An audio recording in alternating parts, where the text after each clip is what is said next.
গুড় দিলাম 4 কেজি 250 গ্রাম, ওর 3 গুণ, তো 13 কেজি আমরা দিচ্ছি মালটা এবং জাম্বুরা।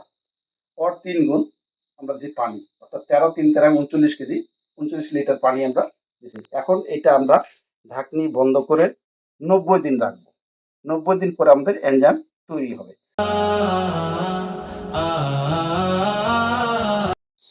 আসসালামু আলাইকুম রহমতুল্লাহ। আমি মোহাম্মদ আজহারুল ইসলাম চৌধুরী, স্বত্বাধিকারী এইচকে বহুমুখী খামার।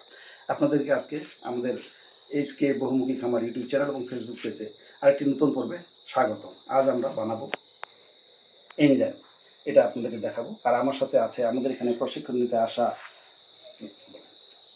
আসসালামু আলাইকুম, আমার নাম রাইসুল ইসলাম রাফি। আমি নোয়াখালী থেকে আসছি।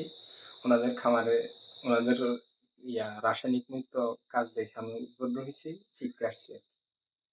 এখন এখানে গুড় দেন।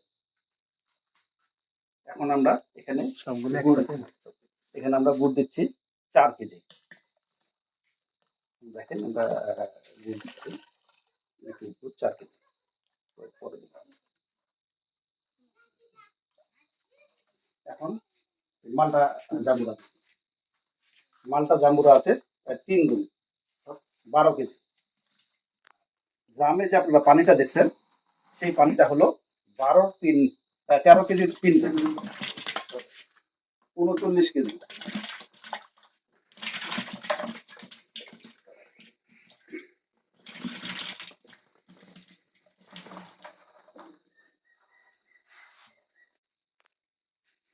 আমি আবারও যারা বানাবেন তাদের সুবিধার্থে বলতেছি। এখানে আমরা গুড় দিলাম 4 কেজি 250 গ্রাম, ওর 3 গুণ, তো 13 কেজি আমরা দিচ্ছি মালটা এবং জাম্বুরা। ওর 3 গুণ আমরা দিচ্ছি পানি, অর্থাৎ 13 3 13 39 কেজি, 39 লিটার পানি আমরা দিচ্ছি। এখন এটা আমরা ঢাকনি বন্ধ করে 90 দিন রাখবো। 90 দিন পরে আমাদের এনজাইম তৈরি হবে। প্রতিদিন আমরা ঢাকনিটা জাস্ট একটু আলগা করব। আলগা করার পরে এখানে যে গ্যাস জমবে, সেই গ্যাসটাকে আমরা বের করে দেবো। এটা আমাদের কন্টিনিউ প্রসেস চলতে থাকবে এনজাইম তৈরি হওয়া পর্যন্ত। এই এনজাইম বিভিন্ন কাজে ব্যবহার করা যাবে। ফ্লোর পরিষ্কারের কাজে ব্যবহার করতে পারবেন, আর জমিতে ব্যবহার করতে পারবেন সার হিসাবে, যে কোনো গাছে ব্যবহার করতে পারবেন, ছাদ বাগানে এবং আপনার জমিতে যারা চাষবাস করতেছেন তারাও ব্যবহার করতে পারবেন।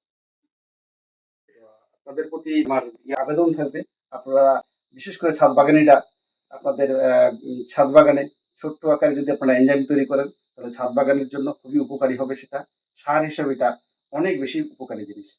আসসালামু আলাইকুম রহমতুল্লাহ।